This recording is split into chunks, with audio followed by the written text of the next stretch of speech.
Assalomu alaykum azizlar, yaxshimisizlar? Xo'p, demak bugun Preproz kitobidan 3-savolni tahlil qilamiz. Demak, boshladik. Xo'p, birinchi tarjima qilib olamiz, keyin sekin yechamiz. Baseball, baseball, baseball, ya'ni sport turi, coach degani murabbiy. Murabbiy, charge.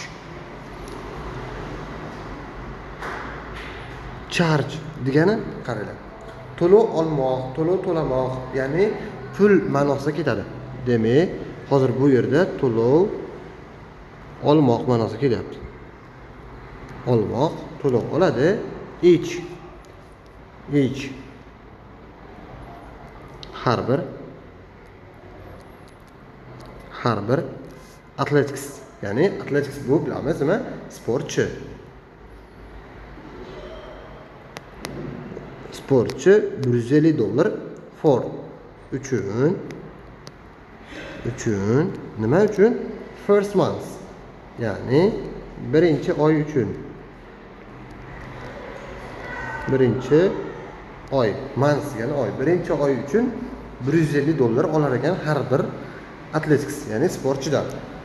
Va $95 for each additional month.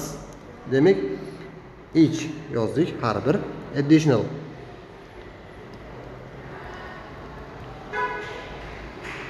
Qo'shimcha degani. Qo'shimcha. Demak, qo'shimcha oy, months. Har bir qo'shimcha oy uchun $95 dan olar ekan. Demak, birinchi oy uchun $150, keyingi har bir qo'shimcha oy uchun $95 dan olar ekan. Demak, which of the following nima? Bitta yodlaganmiz. Nima degani?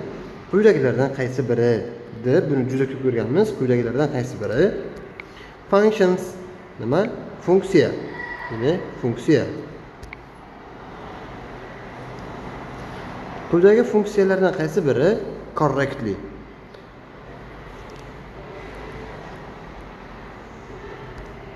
Correctly degani nima? To'g'ri. To'g'ri. Represent degani ifodalamoq, ko'rsatmoq. Ya'ni ifodalaydi. Total revenue, ya'ni total umumiy, revenue chi kirim. Demak, bu yerda total umumiy revenue kirim, ya'ni kirim, tushum. Demak, bu yerda RM nimani bildirar ekan? Umumiy tushumni bildirar ekan dollarda. M months, M oy uchun va enta athletics. Enta nima? Athletics sportchi uchun. Demak, enta sportchi uchun. Word qayerbas.